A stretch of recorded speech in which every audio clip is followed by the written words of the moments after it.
بسم اللہ الرحمن الرحیم نحمدک اللہم یا من نور قلوبنا بانوار المحبت العلویہ واکمل لنا دیننا بالولایت المرتضویہ وَأَتَمَّ نِعْمَتَهُ عَلَيْنَا بِالْهِدَايَةِ الْحَيْدَرِيَّةِ وَالْحِلْمِ الْحَسَنِيَّةِ وَالشُّجَاعَةِ الْحُسَيْنِيَّةِ وَالْعِبَادَةِ السَّجَّادِيَّةِ وَالْمَعَاصِرِ الْبَاقِرِيَّةِ وَالْآثَارِ الْجَعْفَرِيَّةِ والعلوم الكاظمية والحجج الرضوية وجود التقوية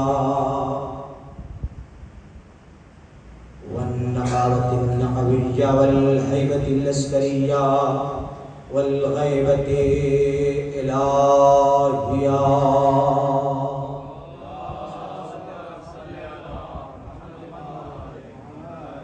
ونصلي ونسلم على الخاتم لما سبق والفاتح لمن علق المعلن الحق بالحق والدافع الجيش بالأباطيل والدامغ سولات الأزاليل حبيبك وحبيبنا أبي القاسم محمد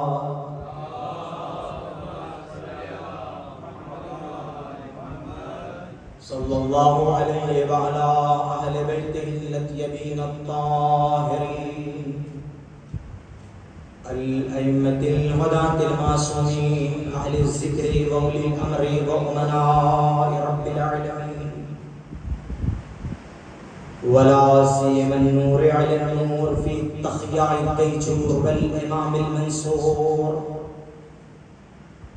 والسراج المسرور المهدي هذه الأمة وخاتم الأئمة إمام زماننا الحجة بن الحسن العسكري عجل الله تعالى فرجه الشريف أما بعد فقد قال سبحانه وتعالى في القرآن الكريم وهو أصدق الصادقين قوله الحق بالحق بسم الله الرحمن الرحيم قل إن كنتم تحبون الله فاتبعوني يحببكم الله ويغفر لكم ذنوبكم والله غفور رحيم صلوات الله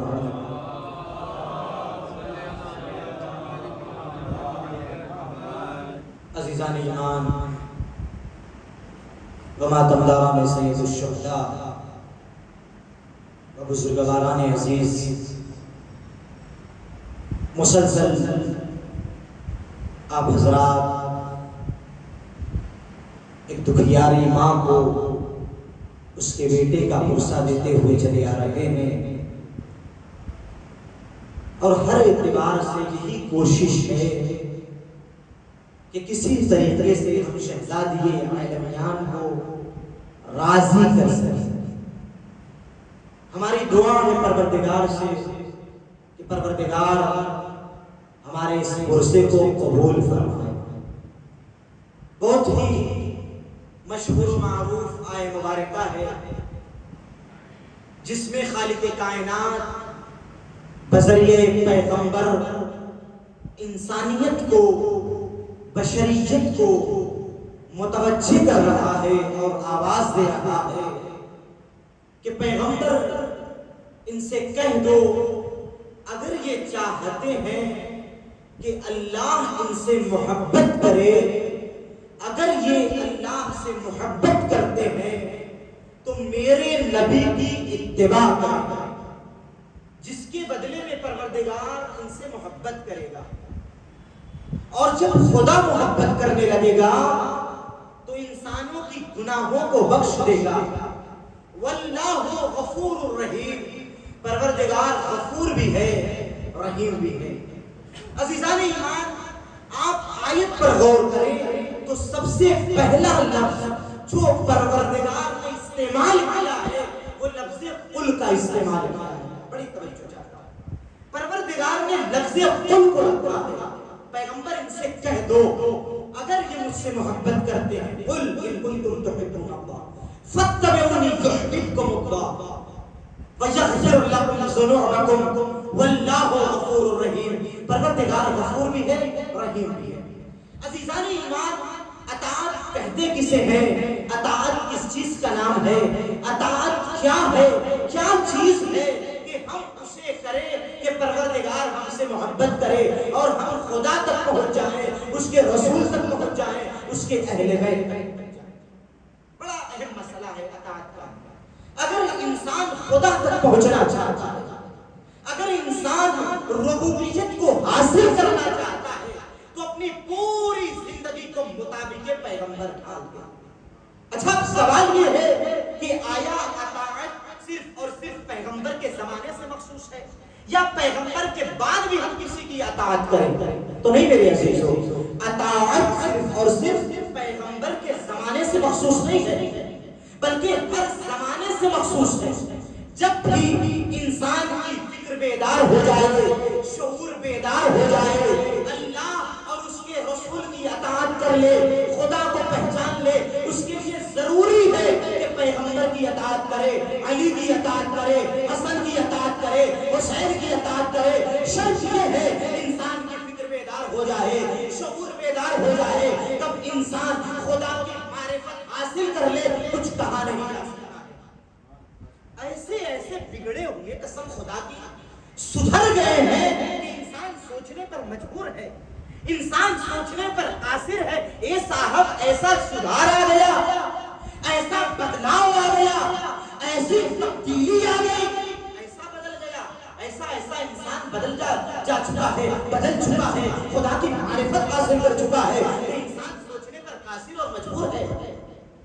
اتنا بڑا ڈاکو اور اتنا بڑا بہادر کہ جب بھی اس زمانے میں لوگوں کے زبان پر اس کا نام آتا تھا تو انسان لرز جاتا تھا، انسان کانپ جاتا تھا۔ یہ صاحب ایسا بدل گیا کہ انسان سوچنے پر مجبور ہے، انسان سوچنے پر قاصر ہے۔ اتنا بڑا ڈاکو جب بھی اس زمانے میں کسی کے زبان پر اس کا نام آتا تھا تو انسان لرز جاتا تھا، انسان کانپ جاتا تھا، انسان پریشان ہو جاتا تھا۔ اتنا بڑا ڈاکو تھا۔ ایک دن یہ چوری کی غرض سے اپنے پڑوسی کے دیوار پر چڑھا۔ میں نے عرض کیا، کب انسان کی فکر بیدار ہو جائے، کب کون سی آیت اثر دکھا دے، کب کون سی مجلس اثر دکھا دے، کب کون سی حدیث اثر دکھا دے، انسان کے زندگی کے اندر انقلاب آ جائے، کچھ کہا نہیں جا سکتا۔ انسان کی زندگی کو بدلنے کے لیے پورا قرآن پڑھنے کی ضرورت نہیں ہے، ایک آیت اثر دکھا سکتی ہے۔ ضروری نہیں ہے کہ انسان اپنی پوری زندگی مسلسل مجلسوں میں شریک ہوتا رہے، ایک مجلس اثر دکھا سکتی ہے، ایک فقرہ اثر دکھا سکتا ہے اور انسان کی پوری زندگی بدل سکتی ہے۔ ایک دن یہ شخص چوری کی غرض سے رات کی تاریکی میں پڑوسی کے دیوار پر چڑھا۔ اب جب یہ رات کی تاریکی میں پڑوسی کے دیوار پر چڑھا ہے نا، تو ایک مرتبہ قرآن پڑھنے والے کی آواز اس کے کانوں تک ٹکرائی۔ بڑی توجہ چاہتا ہوں میرے عزیزو، ایک پیغام ہے، ایک منزل ہے جہاں تک میں آپ کو لے کر کے جانا چاہتا ہوں۔ ایک قرآن پڑھنے والے کی آواز اس کے کانوں تک آئی اور وہ قرآن مجید کی آیت مبارکہ کو پڑھ رہا تھا۔ بسم اللہ الرحمن الرحیم، الم یعن الذین آمنوا ان تخشع قلوبهم لذکر اللہ۔ پروردگار، کیا ابھی وہ وقت نہیں آیا کہ ایمان لانے والے کا دل خوف خدا سے سہم جائے؟ تاریخ کہتی ہے کہ اس کا دیوار پر چڑھنا تو آسان تھا لیکن دیوار سے اتارنا مشکل ہو گیا۔ پورے بدن میں لرزہ طاری ہے، پورے بدن میں کپکپی طاری ہے، کسی طریقے سے یہ اپنے آپ کو دیوار سے اتارتا ہے۔ اتنا بڑا ڈاکو، مشہور زمانہ، اس کا نام لوگوں کی زبان پر آتا تھا تو انسان لرز جاتا تھا، انسان کانپ جاتا تھا۔ تاریخ کہتی ہے اس کو اپنے آپ کو دیوار سے اتارنا مشکل ہو گیا۔